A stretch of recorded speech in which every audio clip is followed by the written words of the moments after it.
One of the most popular niches to get started in e-commerce for entrepreneurs is the supplement niche. Now, within the supplement niche, there are other niches that are absolutely booming. And in today's video, we're going to highlight one of these niches and product categories that, in my opinion, is not just booming from my opinion, there's data to back this up, but it's also pretty unique and stands out, at least to me. So without further ado, let's get right into it. The category is the rosemary oil category. Now, let me show you this trend because this trend is absolutely popping off. As you see, it has been continuously rising, but then in 2021 and 2022, something happened that just absolutely allowed this to explode. And to be fair, a lot of natural supplement categories started to boom around this time. And I expect this to continue, especially with the current US administration. I think natural products are going to continue to rise in popularity. So this is actually a really good one, especially since right now we've sort of plateaued, it seems, or at least this trend has plateaued. And there's a bunch of brands in this game. However, a competitive market doesn't always mean a bad market. In fact, I believe that a big total addressable market is more worthwhile to get into than just a tiny little niche that you can still build a big business around. Don't get me wrong, it's all about what you want to do, but if you want to build a massive business, I think a big TAM is a prerequisite. Now, we'll dive right into this. The market overall in 2023, which was 2 years ago now, it's kind of crazy to think it's 2025, was valued at $3.1 billion, which is pretty massive. Now, the hair care category specifically was almost $1 billion.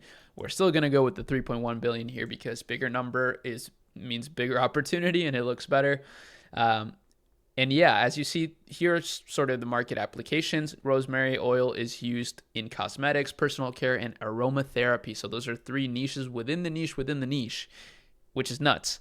And of course, rosemary is a very popular food as well. But rosemary oil in particular is being used for hair care and hair growth. That's the biggest aspect here. So I got a couple stores that I want to break down for you. I'm definitely very interested in this. So, if you have a brand in this category at all and you're looking for a partnership or you want us to run your ads, hit me up. I'm always open to such deals. We're always building stores. We're incubating brands. We did $1 million a couple months ago through our portfolio of internal brands, which is pretty nuts in a month. So I'm excited to continue to replicate that success across, sort of these different niches. That's why I love doing this and why you should also enjoy this. If you don't, that's totally fine. But the goal here is to research and find new ideas and categories that have huge potential for disruption, or just to try to understand why these things are popping off. So this is one of the biggest brands in it. It's called As I Am, and these guys are like a decade old. They are completely popping off, doing 200,000 monthly visitors or more. I estimate that this brand is doing $1 million a month plus.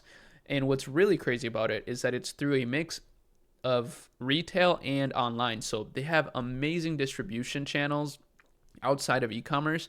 I believe they're on Walmart. They are at, let me see, where else? Target, CVS. So yeah, they got really, really great traffic coming from those sources. And actually, this is pretty interesting. In the last few months, Target has seen an increase in traffic of 178% for this particular brand, which is huge. Instagram is also a big source of traffic for them on the social side, as well as YouTube. YouTube is 10%. That's pretty massive. But funny enough, they're not running any meta ads, at least not as far as I can see. Maybe they are from different pages or through influencer whitelisting, but it doesn't seem to be the case. Although influencer whitelisting is one of the best ways to run ads, or through theme pages. We do that a lot at Ecommerce. So, if you want us to run your meta ads, again, I don't want to sound like a broken record or like I'm shilling my services so much, but a lot of people don't know that we run ads for huge brands. So not only do we run ads for ourselves, but we do run ads for other businesses, and it's super fun. We work in many verticals: e-commerce, software, even lead generation. Media buying is one of my favorite things, and to be honest, that's what we focus on entirely. So we're really good at it. So if you need media buying, you want to scale through ads, hit us up. We do Meta, Google, and TikTok, but Meta is the biggest one. And these guys are big on Meta, at least the social side of Meta, right? They're really big on Instagram. Instagram is one of their biggest channels Even though they're not getting crazy engagement, they are building a very passionate audience. One of the funny things is that the founder of this, his name is Dr. Ali Syed, and funny enough, he doesn't have any hair, but he is a chemist, and they do a lot of really great things. There's like huge meaning behind this brand, which I think is in some instances overvalued, but in some instances are also undervalued. I think a lot of people do want to shop from brands that have meaning behind them. And I think this brand does a good job at that. But one thing that's interesting is they're highlighting a lot about the fact that they are in stores. So that's pretty cool. So as you see, CVS after the As I Am news, pretty interesting. So it's all cleared out. So this is probably one of the coolest things I think about being in retail is that you can use it for infinite content opportunities. And I think not a lot of people think of retail that way, but I think it's a great way to think of retail, right? You can actually make so much content around the fact that you are available in stores, and that acts as authority. It acts as brand awareness. There's just so many different things. This is another pretty interesting thing that I noticed is that these guys are being referred by Perplexity and ChatGPT. This is one thing I think that's pretty interesting is, AI engine optimization, LLM engine optimization. I don't know what you want to call it. I guess it's still SEO, but on these large language model chats, right? Like Perplexity and ChatGPT, if you can optimize your business to rank high on those platforms, clearly it does drive some sort of meaningful traffic. I mean, 8%, that could be like 8,000 visitors in this case or more, 20,000, let's say. That's a lot of visitors. But I do see them not running ads as an opportunity to create a brand in the space that does run ads. It sounds pretty simple to say, but it's the truth. I mean, guys, I still see Meta, many brands doing 100K a day with just Meta ads. So although it's not a great thing to be relying on Meta ads, it can still be a huge revenue driver for your business. And I do think this year with the tariff talks, we're going to see a lot of e-com business go underwater, especially the bigger e-commerce businesses that have already been running on very slim margins, right? Like any little thing could push them over the edge. And that actually creates a lot of opportunity for new brands to come about.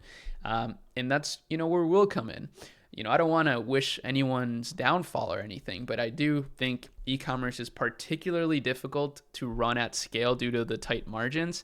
And ultimately, if you can get around that by just being a better marketer, then you're going to have a good time in the next couple of years, I think. Could be wrong, but that's my mindset on this at least. But yeah, ultimately, I just wanted to highlight this niche. I thought it was very interesting. I've never really seen it. It's, other people report this being like a $14 billion niche, but we're going to go with the conservative 3.1 here. There is another brand that I had pulled up. Oh yeah, this one, Camille Rose. I'm not sure if these guys are running ads. I really like their landing page a lot more than the other one. This one looks quite nice. And, they don't have any reviews on this though. And their price point is pretty interesting because it's really cheap, but they do charge for shipping below a certain threshold. And these guys are running a lot of ads. So, 43 different ad results is pretty meaningful. And let's see, it seems like guava is one of the things that they're running a lot of ads for, actually. Wow, so a guava slip. You can learn so much by analyzing Facebook ad libraries. It's pretty interesting. So yeah, they have guava shampoo, conditioner, leave-on conditioner, souffle. I don't even know what that means.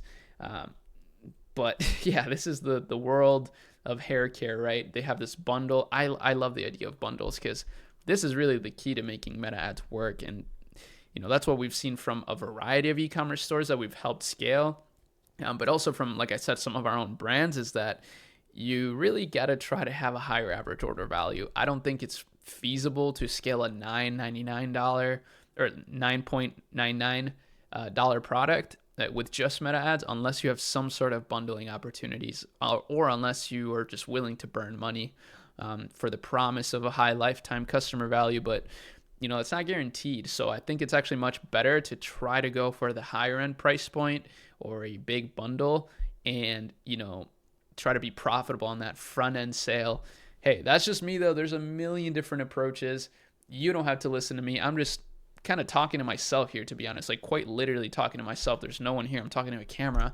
But hopefully you guys enjoy this. Hopefully you guys like my videos.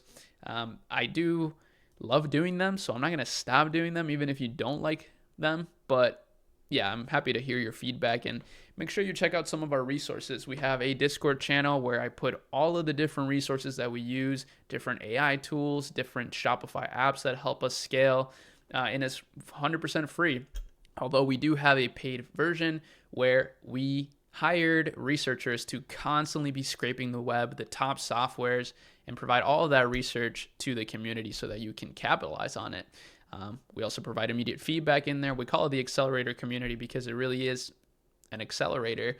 We try to sort of incubate brands or help incubate brands. And that's pretty much it. So hopefully you enjoyed this. Peace out.